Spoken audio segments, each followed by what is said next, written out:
Merci beaucoup. Bonjour tout le monde.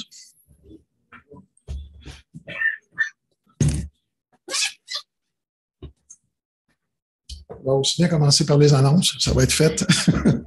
Ça, j'ai amené. Ça roule, ça, hein? OK. OK, il y en a. Ça ne va pas plus loin. C'est ça, j'ai amené des bouquins qu'on distribue dans les villes et villages. Donc, je les ai placés derrière, là-bas, sur la table. Et en fait, vous allez savoir un peu ce qu'on offre aux gens. C'est des livres qu'on a fait, nous, avec l'idée première que les non-chrétiens puissent se tourner vers Jésus. C'est le but de ces livres-là, qui se tournent vers le Seigneur, qui aillent au pied de la croix, puis qui lisent sa parole. Donc, les livres, c'est pas parfait. Il n'y a aucune comparaison à faire entre ces livres-là et celui-là. Celui-là, il est infaillible. Ça, c'est la glorieuse, merveilleuse parole de Dieu. Les livres sont utiles. On sait les gens du Québec sont pas toujours enthousiastes à ouvrir la Bible, mais des fois, un livre chrétien peut les conduire vers le Seigneur. Et évidemment, je veux vous remercier avant tout profondément. Vous êtes une petite assemblée. Vous nous soutenez depuis plusieurs années, généreusement. Et je prends rien pour acquis.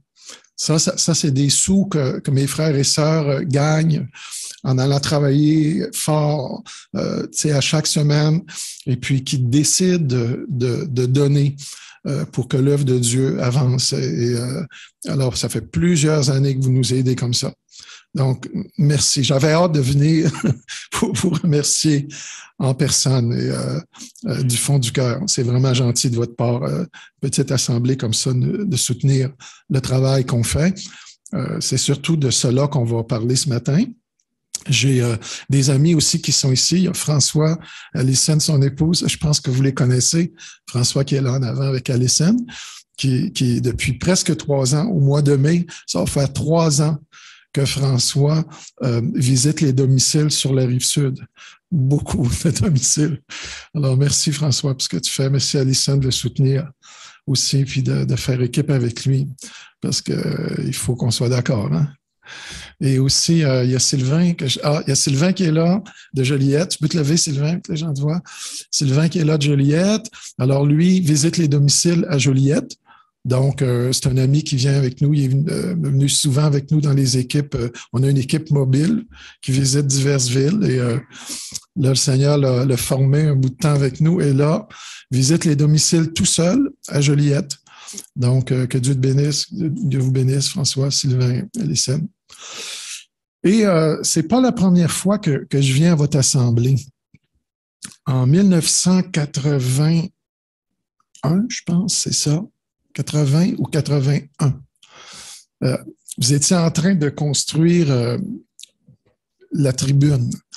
Moi, j'ai couché là ou là, je ne sais plus, parce qu'il n'y avait pas de planche, il y avait juste une charpente.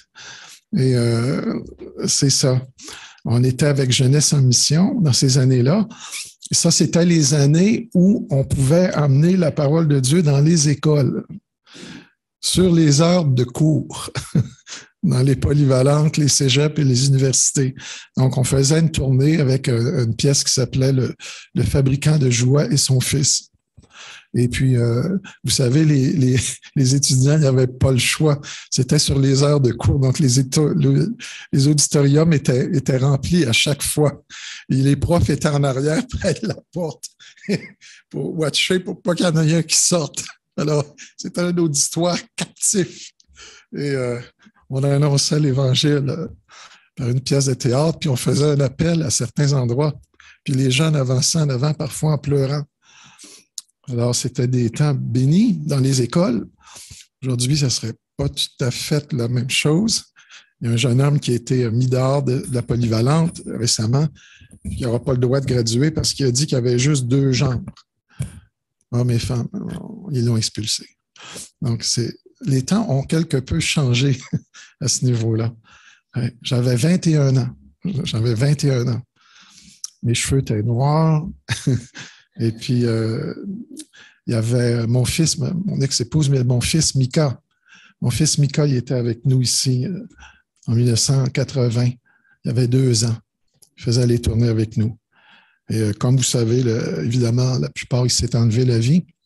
Ça fait maintenant peut-être 23 ans. Et puis, comme ça a été dit, notre sœur, on trouve notre bonheur en Dieu, même dans les temps difficiles.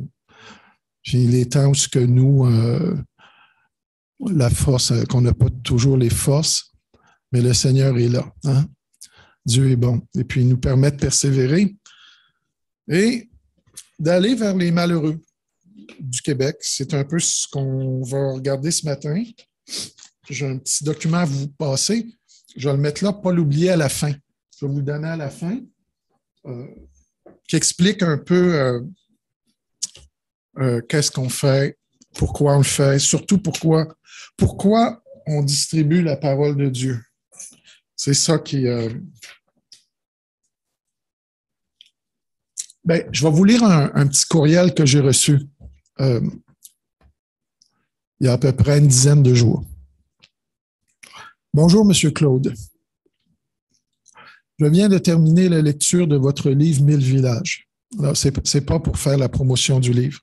C'est pour vous montrer, quand on décide de sortir puis d'aller vers les gens, il se passe toutes sortes de choses comme ça. C'est pas dans nos forces, c'est pas notre capacité humaine, c'est juste d'y aller. Quand on y va, le Seigneur va juste s'arranger avec nous, des gens imparfaits, mais ses enfants. Et il va se glorifier. Cette dame-là, j'ai aucune idée où c'est qu'elle a pris mon livre. Ça fait des années qu'on n'est pas allé dans ce coin-là. C'est en haut de la tuque. J'ai aucune idée. Elle m'écrit la semaine passée. Elle dit, c'est difficile de constater l'ampleur de la place du suicide au Québec et à travers le monde. Ma grande sœur est décédée d'un cancer il y a 3 ans. Elle aimait tellement la vie et elle s'est accrochée jusqu'à la fin. Ma petite sœur, qui était aussi ma grande amie, s'est enlevée la vie 10 jours après. Mon mari a un cancer généralisé et il en a probablement pas pour très longtemps. Je me sens souvent seul. Je n'ai pas beaucoup d'amis, de contact avec les autres. J'ai des peurs constamment pour l'avenir, celui de mes enfants, la planète, le mien. Vous m'avez fait une belle place dans votre baluchon. J'ai pleuré pour tous ces gens. J'ai ressenti la paix et l'amour de Jésus pour eux, pour moi. J'ai commencé à prier et à lire la Bible. C'est ce petit bout-là que j'aime beaucoup. Je me sens prête à accompagner mon mari. Je me disais qu'être à sa place, je demanderais l'aide à mourir. Maintenant, je n'en suis plus certaine. Merci, votre livre me donne l'espoir pour l'avenir. Alors, évidemment, je lui ai répondu. Et il y a une amie aussi qui habite dans son secteur. Je l'ai référé pour que la madame, si elle veut de l'aide, si elle veut du soutien, qu'elle puisse avoir une sœur en Jésus-Christ qui va aller prendre soin d'elle, qui va aller l'encourager dans sa lecture de la parole de Dieu. Mais c'est le Saint-Esprit qui a fait le travail. Elle a été conduite à lire la parole de Dieu. Alors, on va aller en parole de Dieu. J'ai quelques passages à partager. Donc, comme vous devez vous en douter, ça va être surtout une exhortation. Premier passage, l'Évangile de Luc. Alors, l'Évangile de Luc, chapitre 5, et à partir du verset 4. Chapitre 5, c'est ça, Luc 5, à partir du verset 4.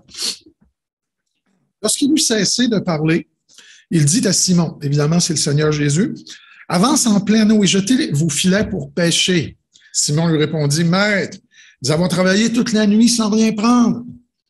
Mais sur ta parole, je jetterai le filet. » L'ayant jeté, ils prirent une grande quantité de poissons et les filets se rompaient. Ils firent signe à leurs compagnons qui étaient dans l'autre barque de venir les aider. Ils vinrent et ils remplirent les 2 barques au point qu'elles s'enfonçaient. Quand il vit cela, Simon-Pierre tomba aux genoux de Jésus. Verset 8. Quand il vit cela, Simon-Pierre tomba aux genoux de Jésus et dit, « Seigneur, retire-toi de moi parce que je suis un homme pécheur. » Car l'épouvante l'avait saisi, lui et tous ceux qui étaient avec lui, à cause de la pêche qu'ils avaient faite. Il en était de même pour Jacques et Jean, fils de Zébédée, les associés de Simon. Alors Jésus dit à Simon, « Ne crains point, désormais tu seras pêcheur d'hommes. » Et ayant ramené les barques à terre, ils laissèrent tout et le suivirent. Alors, c'est quand même merveilleux que Simon-Pierre, au verset, il l'a appelé maître. Il a appelé Jésus maître. Donc, c'est déjà un bon commencement pour Simon. On connaît un peu son parcours. Simon-Pierre, un homme impulsif, que Jésus a dû des fois reprendre sévèrement et qui a dû apprendre en suivant le maître, vraiment apprendre sur Jésus, le parfait modèle. Il l'a appelé maître et plus loin, il l'a appelé Seigneur. Donc, c'est quand même bien parce que Simon savait, dans un certain sens, surtout après la pêche miraculeuse, là, que vraiment qui était Jésus, sans doute. Il n'avait pas compris, comme on voit dans les évangiles, ça a été long avant qu'ils comprennent la croix, que Jésus allait aller à la croix. À chaque fois que Jésus parlait de la croix, les disciples, d'abord pas juste Simon, les disciples voulaient éviter ce sujet. Ils comprenaient plus ou moins cette partie-là qui est quand même dans l'Écriture abondamment. On l'a célébré ce matin, on a lu beaucoup de passages, évidemment.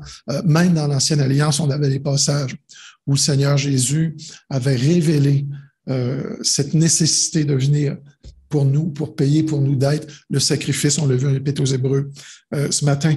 Et l'autre chose qui est intéressante dans ce passage-là, c'est dit qu'ils laissèrent tout et le suivirent. Ça, c'est tout un engagement. Ils laissèrent tout et le suivirent. Donc, on comprend, bon, vous allez me dire, oui, bien sûr, mais ça, c'était pour un groupe d'individus seulement.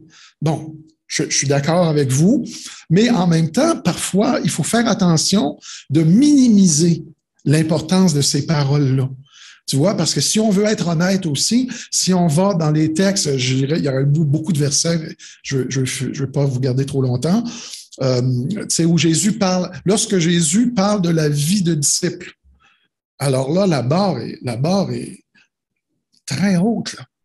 Tu sais, vous savez, le Seigneur, quand il dit celui qui ne m'aime pas plus que son père, que sa mère, que sa famille même, tu vois, il n'est pas digne d'être mon disciple. À un autre tantôt, Jésus a dit celui qui ne se charge pas de la croix. La croix, c'était pas quelque chose de symbolique, là. Dans ces années-là, la croix, ça voulait dire la mort d'une crapule, la mort d'un individu hideux qui a commis des crimes terribles. Alors que Jésus leur dit ça, c'était pas quelque chose d'attirant. Le Seigneur ne cherche pas nécessairement à nous attirer par des artifices. Le Seigneur cherche vraiment notre cœur. Il veut juste saisir notre cœur. Puis il veut qu'on lui appartienne complètement. Puis ça, c'est vrai. C'est une image d'une vie. C'est le parcours d'une vie. Vous savez, d'apprendre à abandonner même nos craintes, même nos bons côtés. Tu sais, des fois, je fais les visites de domicile, puis pour moi, parler, c'est facile pour moi parler. Tu sais, lutter des arguments, débattre un argument, j'ai aucun problème avec ça. Puis des fois, même nos facilités doivent être apportées au pied de la croix. Puis le Seigneur, dans sa gentillesse, petit à petit, nous forme. Il nous aide à le comprendre, qu'on a besoin de lui à tous les niveaux. À tous les niveaux. Et puis, des fois, dans nos équipes, sur la route, il y a eu des gens très timides. C'est sûr, dans les 2 dernières années, il y a eu environ 200 bénévoles qui sont passés dans notre organisme. Notre cher Marc-André, c'est Marc-André. Marc-André qui est venu à Asbestos, 4 jours avec nous. Et ça m'a fait plaisir de te revoir avec ta fiancée. Donc, on a tous des caractères différents. Et puis, on apprend comment le Seigneur agit à travers un type de caractère, à travers un autre. Il n'y a pas de prérequis à ce niveau-là. Dans nos équipes, la plupart des gens sont des retraités, des gens qui ont 65 ans et plus. Il y a des gens qui approchent 80, qui viennent aussi dans les équipes, sont en forme, sont capables de le faire. Donc, à un certain niveau, l'idée de tout abandonner, il y a un danger de minimiser, de dire, ben oui, mais ça, c'était pour les 12. C'était pour les 12. Puis, mais comme j'ai dit, je le répète, lorsqu'on regarde le standard de Jésus pour la formation de disciples, je pense que c'est vraiment ce qu'il voulait dire. Il faut être prêt à dire, Seigneur, règne. Tu es vraiment le maître. Et puis, il y a eu un temps, je vais vous donner des petits témoignages au fur et à mesure pour vous aider à comprendre un peu ce que je veux dire. J'étais en Colombie-Britannique. J'avais fait une tournée du Canada dans les villes, environ 300 villes, où là, je faisais juste le secteur commercial. Du porte-à-porte aussi, mais dans les commerces, les bureaux. C'était la même chose. Les gens étaient désespérés. Il y a beaucoup de gens malheureux. Puis même des fois, c'est sûr, toujours avec le plus grand des respects, mais je me souviens d'un commerçant, entre autres, en Ontario, un secteur très, très riche. Là. C'est une boutique pour hommes, des vêtements que j'aurais jamais pu acheter à cause du prix. Et puis, je fais ma petite présentation. Je dis, bonjour, mon nom, c'est Claude. Je fais une tournée de prévention de suicide. Et puis, l'homme, là, il n'y avait personne dans la boutique. Il part presque en courant. Il s'en va barrer la porte de la boutique. Il m'a littéralement pris le bras. Il m'emmenait en arrière où les gens ne pouvaient pas voir. Puis il s'est mis à pleurer comme un enfant. Puis lui, ça n'avait pas rapport au suicide, c'était autre chose. Tu sais, les gens souffrent beaucoup. Et puis, ce que Dieu nous demande, je pense, c'est d'aller vers eux. Juste d'aller vers eux. D'aller vers eux. Et ça demande un abandon. On a tous nos blocages, on a toutes nos bonnes raisons, là, je vous le dis. Puis je ne les énumérerai pas, il y en a beaucoup.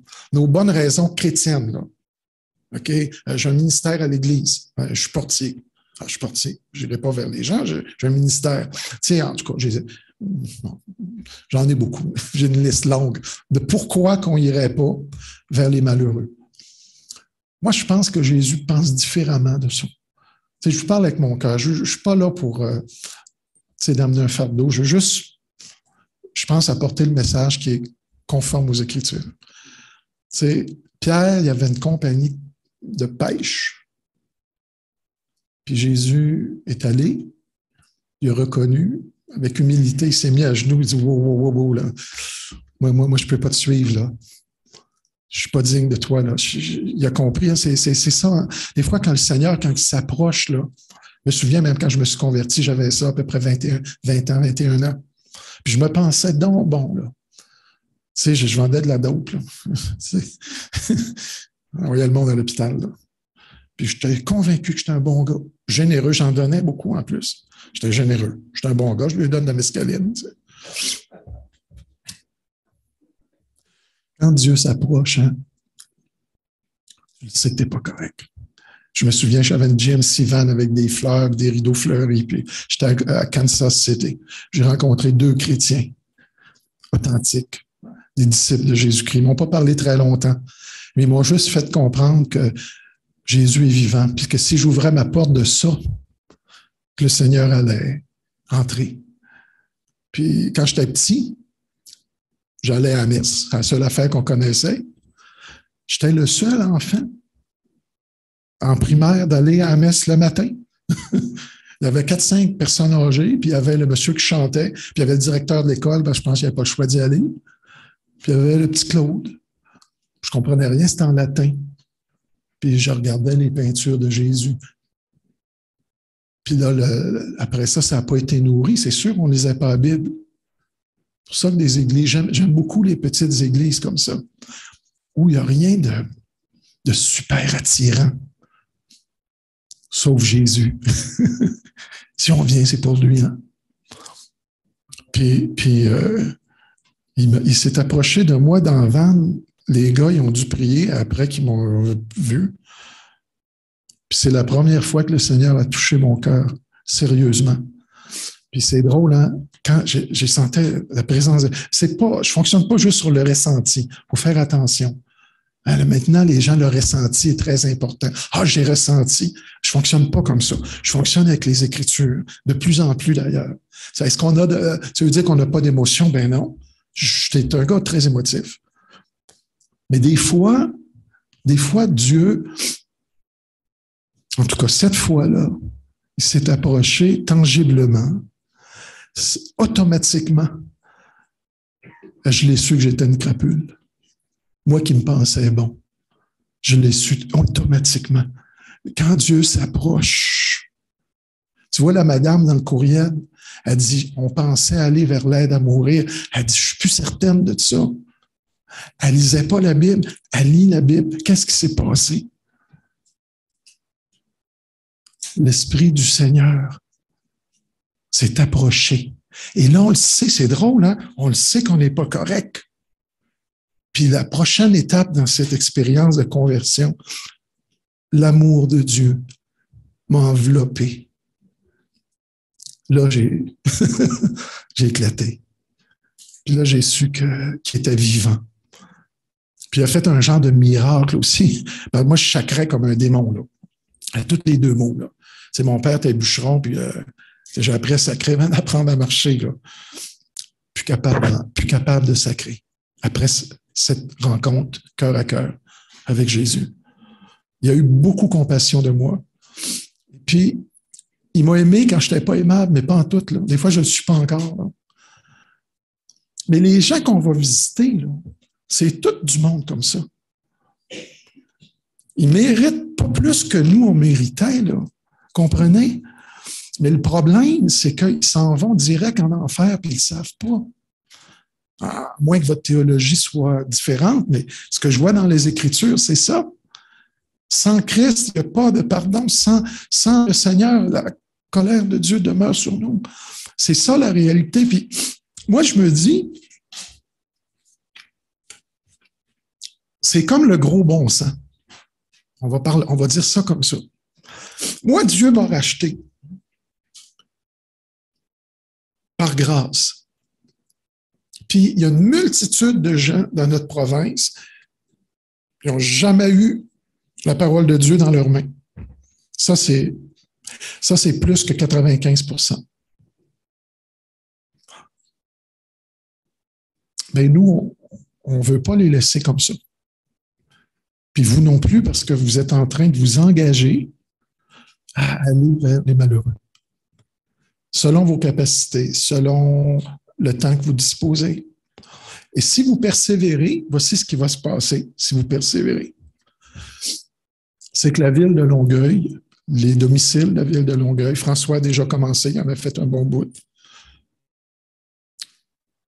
vont tous avoir la parole de Dieu. Ou si on ne peut pas, c'est vrai qu'il y a des blocs qu'on ne réussit pas à rentrer, mais généralement, lorsqu'on termine une ville, ça tourne autour de 90% des domiciles qui ont la parole de Dieu quand on a fini. C'est beaucoup.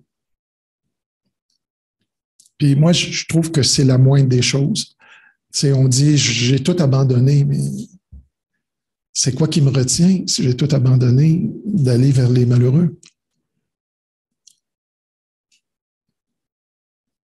Puis j'aimerais vous dire, si vous avez peur ou vous n'êtes pas à l'aise, c'est sûr que vous ne l'êtes pas. C'est parfait comme ça. Parce que Paul, il dit, quand je suis faible, c'est là que je suis fort. Tant mieux si je me sens pas capable. Je pourrais vous donner des témoignages, des journées que ça n'avait pas de bon sens. J'avais rien à dire, j'étais défaite en dedans. Je me sentais pas apte à aller parler de Jésus à personne. Mais par obéissance, par amour pour le Seigneur. Puis j'ai vu la main de Dieu merveilleusement. Fait que j'ai compris quelque chose de très important. Le Seigneur demande juste mon obéissance. Le reste, il s'en occupe. Donc, on part très, très léger. C'est pas à nous le fardeau de convaincre les gens, vous savez. Et il y a le parfait modèle. Le Seigneur Jésus lui-même. OK, bon, là, je vais vous lire des versets en rafale, un peu plus loin. Donc, Jésus, le parfait modèle. Bon. Donc, on est rendu en 2023. Donc, c'est sûr qu'il s'est passé beaucoup de temps. Puis, des fois, il faut l'admettre, on a nos traditions. On a quitté l'Église d'État là, avec ses traditions, mais des fois, malheureusement, on a les nôtres aussi, avec tout ce que ça comporte comme raison. Fait que c'est toujours bon de revenir à la parole de Dieu. Puis moi, je considère que Jésus, c'est le modèle parfait, le seul modèle parfait. Fait que là, souvent, dans notre théologie, j'ai remarqué, quand on parle d'évangélisation, très, très rapidement, tout de suite la phrase d'après. Même M. MacArthur, je l'ai lu ce matin, on évite à, si on parle d'évangélisation, on évite à rajouter, faut former des disciples. C'est vrai, Jésus l'a dit. Mais le problème, c'est que dans notre mentalité de formation de disciples, ça veut dire qu'il faut asseoir des gens dans une bâtisse pendant 20 ans au moins. Hein? Il y en a un, ça fait combien d'années? 26 ans. Un frère, l'autre jour, on discutait comme ça, puis là, on parlait d'aller vers les malheureux dans leur domicile, puis il m'a dit, ça me prendrait de la formation. Ben, j'ai dit, OK. J'ai dit, ça fait combien d'années que tu es chrétien, frère? Il dit, 26 ans.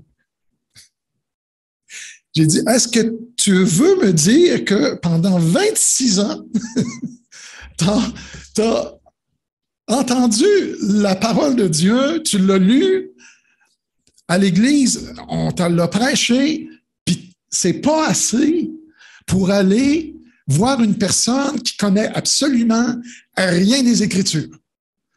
Je vous le dis, ça prend pas un doctorat. Okay? C'est basic.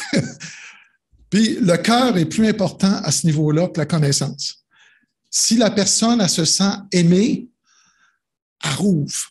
C'est pour ça qu'on a au moins 95% des gens, quand on leur donne l'Évangile à la fin, ils nous disent merci. On y va par amour pour le Maître.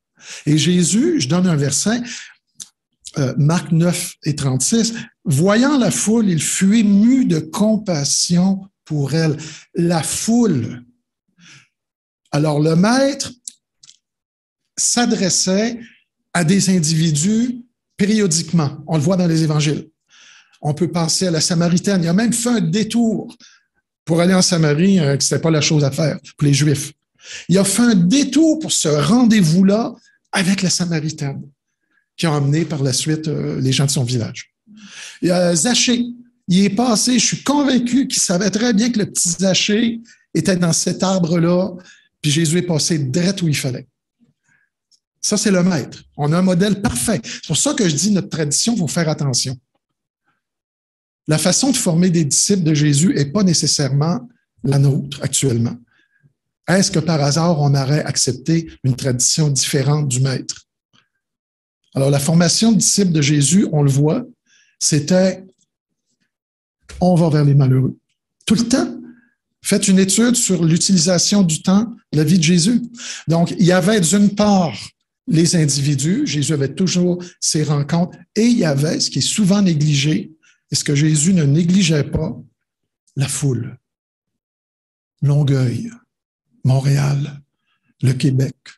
On s'en va à Saint-Georges cette semaine, Saint-Georges-de-Beauce. À date, on a visité 42 villes. Est-ce que c'est pour s'enorgueillir ou c'est juste parce qu'on a vu dans les Écritures la nécessité d'aller vers les foules? Le Seigneur le faisait. Pourquoi il faisait? C'est là. Voyant la foule, il fut ému de compassion pour elle, parce qu'elle était languissante et abattue, comme des brebis qui n'ont point de berger. Ça, c'est notre Maître, le seul parfait. Jésus, homme, parfaitement Dieu. Jésus pleurait sur la montagne, puis il dit, combien de fois que j'ai voulu te rassembler? Combien de fois que j'aurais voulu te prendre sous mes ailes comme une poule, elle prend ses petits poussins, mais tu ne l'as pas voulu. Fait qu'est-ce que Jésus s'est frustré? Je dis, vous ne voulez pas de moi? Ben, c'est ça. On va louer un local à Jérusalem. On va s'installer là, les gars. On va former des disciples. 3 ans de temps assis, vous avez des bons disciples. Pas tout à fait ça. Hein? Il est allé jusqu'au bout. Puis il est allé se faire crucifier durant que le monde l'insultait. Jésus parcourait, dans Matthieu 9, 35, toutes les villes et les villages. Jésus parcourait toutes les villes et les villages, enseignant dans les synagogues, prêchant la bonne nouvelle du royaume, guérissant maladies et infirmités. Et là, il y a la Pentecôte. Fait que durant que Jésus était là, il en envoie 70. Il y a une fois dans les Écritures où c'est dit cette phrase-là que Jésus a tressailli de joie. Quand est-ce? Quand les 70 sont revenus. Le Seigneur était content.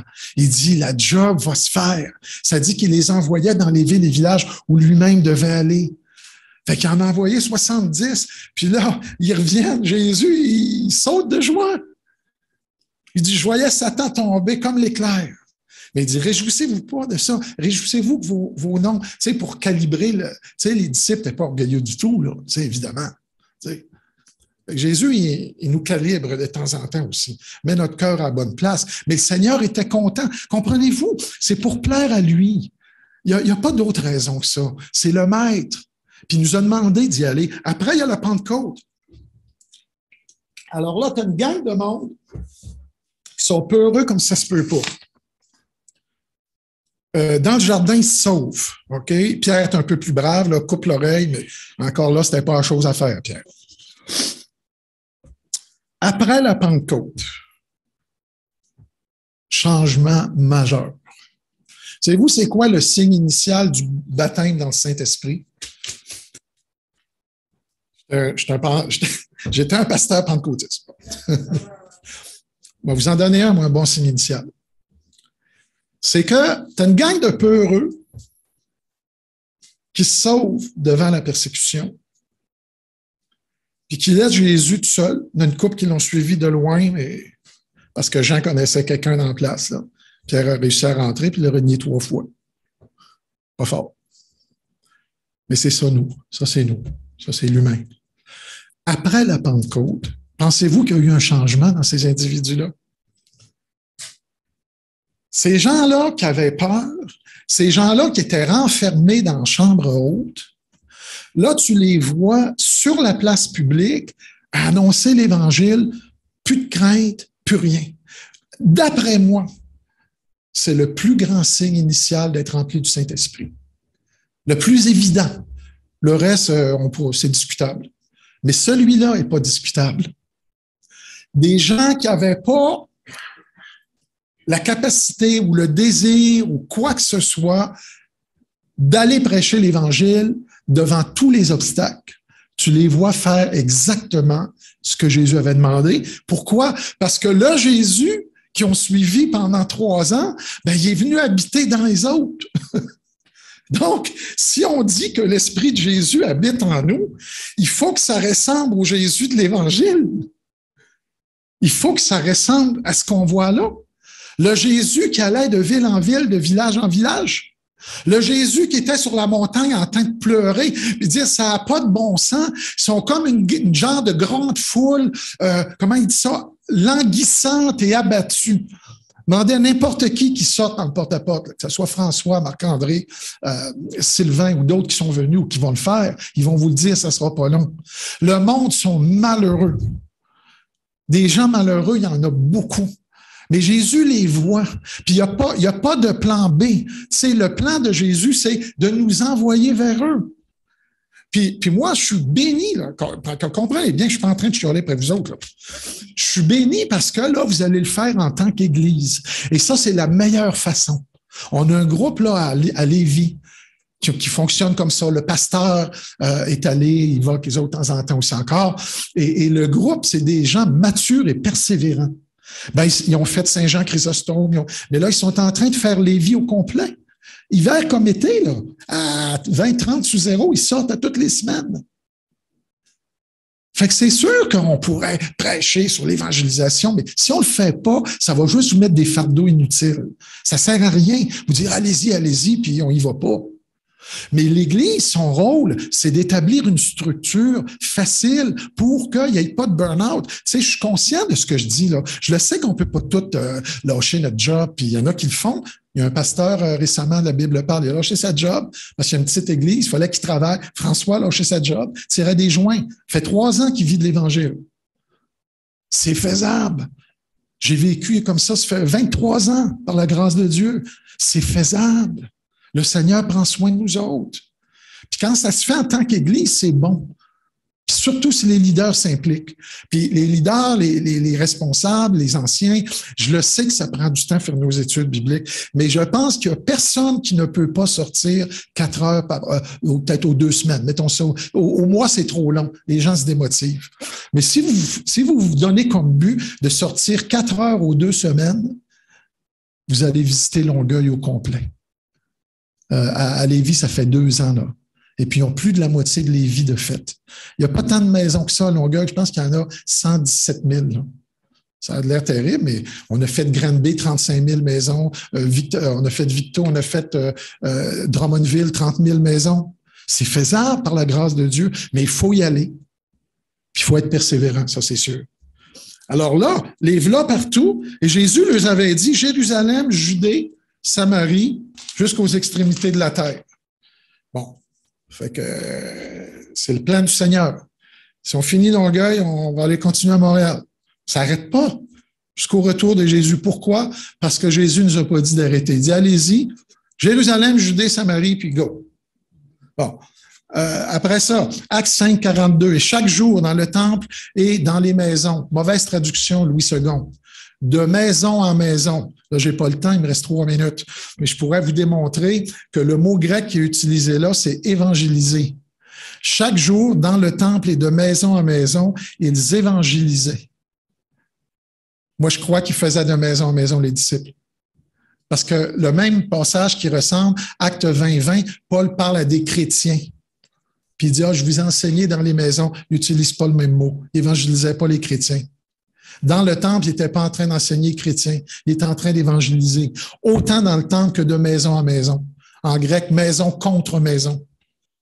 C'est sûr, tu es rempli du Saint-Esprit. Tu es rempli de l'amour de Jésus. Comment peux-tu les laisser périr puis pas aller au moins les voir? Comprenez, c'est un non-sens.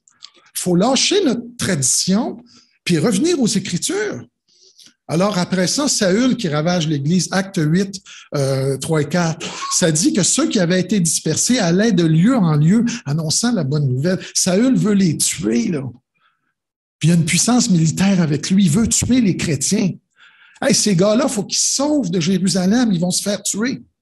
Mais pas assez brillants pour savoir que s'ils font du bruit, s'ils se montent, ils peuvent se faire pogner. Ben non. Ils sortent, ils se sauvent, mais ils évangélisent dans les villes et villages en passant. Tu sais, il n'y a plus de logique. C'est juste l'amour de Christ qui nous pousse. Ça dit que l'amour de Dieu est répandu dans nos cœurs par le Saint-Esprit. L'amour humain, c'est un amour égoïste. Hein? On se connaît, les humains, hein? Égocentrique. Ce que ça peut me rapporter à moi. Mais Jésus nous dit non, non, non. Allez vers les malheureux. J'achève. Bon, ça dit dans Pierre et Jean, Acte 8, 25, annonçant la bonne nouvelle dans plusieurs villages des Samaritains. Ça, c'est après que leur vie était en danger, là. Ils sont allés en plusieurs villages annoncer la parole. Thessaloniciens, l'Église le faisait. Thessalonique. Non seulement, en effet, la parole du Seigneur a retenti chez vous, dans la Macédoine, dans l'Achaïe, mais votre foi en Dieu s'est fait connaître en tout lieu, de manière que nous n'avons pas besoin d'en parler. L'Église de Thessalonique. Paul nous a écrit, je pense que ça faisait 3 semaines qu'il était sauvé. Il dit, on n'a pas besoin d'en parler, votre foi est répandue partout. Mais qu'est-ce qu'ils ont fait, les Thessaloniciens? Alors, là, je vais aller vers la conclusion. Je vous le dis au début, c'est une exhortation. C'est normal, ça fait partie. Mais je vous aime.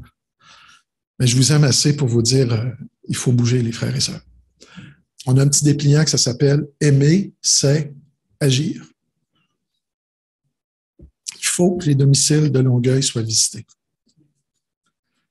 Et l'apôtre Pierre, après que Jésus lui a dit « Simon, m'aimes-tu » Toute une question, hein?